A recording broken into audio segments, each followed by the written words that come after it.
ఇక అలాగే కాంగ్రెస్ పార్టీ జాతీయ అధ్యక్షుడు మల్లికార్జున్ ఖర్గే ఏప్రిల్ 28 రాత్రి ప్రధానమంత్రికి లేఖ రాసి పహల్గాం దాడి తర్వాత ఉగ్రవాదానికి వ్యతిరేకంగా దేశం ఏకమైన తీరును చూపించేందుకు ప్రత్యేక సమావేశం ఏర్పాటు చేయాలని కోరారు।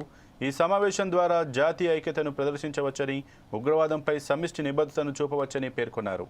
వీరితో పాటుగా ఆర్జేడీకి చెందిన రాజ్యసభ సభ్యుడు మనోజ్ కుమార్ జా ప్రధానికి లేఖ రాసి జాతీయ ఐక్యత, పౌర భద్రత సవాళ్లను చర్చించేందుకు ప్రత్యేక సమావేశం ఏర్పాటు చేయాలని కోరారు। तुम कौन से दीन की बात कर रहे हो? तुम तो खवारिज से बदतर हो। तुम तो आईसिस के जानशीन हो जो हरकत की। पाकिस्तान ये कहता है कि हम न्यूक्लियर बॉम्ब हमारे पास है, एटॉमिक बॉम्ब है। याद रखिए, अगर आप किसी मुल्क के अंदर जाकर मासूम लोगों को मारेंगे तो कोई भी मुल्क खामोश नहीं बैठने वाला है, चाहे हुकूमत किसी की भी हो। मगर इस तरह से आकर हमारी भारत की सरजमीन पर हमला करना और मजहब पूछकर किसी को गोली मारना, तुम कौन से दीन की बात कर रहे हो? तुम तो खवारिज से बदतर हो। तुम तो आईसिस के जानशीन हो जो हरकत की। पाकिस्तान ये कहता है कि हम न्यूक्लियर बॉम्ब हमारे पास है, एटॉमिक बॉम्ब है। याद रखिए, अगर आप किसी मुल्क के अंदर जाकर मासूम लोगों को मारेंगे तो कोई भी मुल्क खामोश नहीं बैठने वाला है, चाहे हुकूमत किसी की भी हो।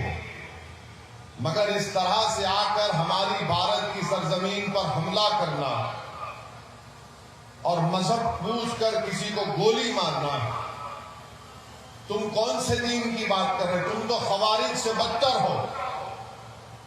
तुम तो आईसिस के जानशीन हो जो हरकत की। पाकिस्तान ये कहता है कि हम न्यूक्लियर बॉम्ब हमारे पास है, एटॉमिक बॉम्ब है। याद रखिए, अगर आप किसी मुल्क के अंदर जाकर मासूम लोगों को मारेंगे तो कोई भी मुल्क खामोश नहीं बैठने वाला है। పహల్గాంలో అమాయకులను పాకిస్తాన్ ఉగ్రవాదులు చంపేశారని, పాకిస్తాన్ ఐసిస్ లాంటిదంటూ తీవ్రస్థాయిలో మండిపడ్డారు ఎంపీ అసదుద్దీన్ ఓవైసీ। పాకిస్తాన్ అమాయకులను చంపుతుంటే ఏ దేశం మౌనంగా ఉండదని ఆయన హెచ్చరించారు। తమ దగ్గర అణుబాంబులు ఉన్నాయని పాక్ పదే పదే చెబుతోందని, వాటికి భయపడేది లేదని తేల్చి చెప్పారు।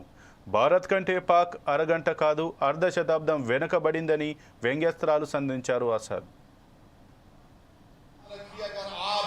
मुल्क के अंदर जाकर मासूम लोगों को मारेंगे तो कोई भी मुल्क खामोश नहीं बैठने वाला है, चाहे हुकूमत किसी की भी हो। मगर इस तरह से आकर हमारी भारत की सरजमीन पर हमला करना और मजहब पूछकर किसी को गोली मारना, तुम कौन से दीन की बात कर रहे हो? तुम तो खवारिज से बदतर हो। तुम तो आईसिस के जानशीन हो जो हरकत की। पाकिस्तान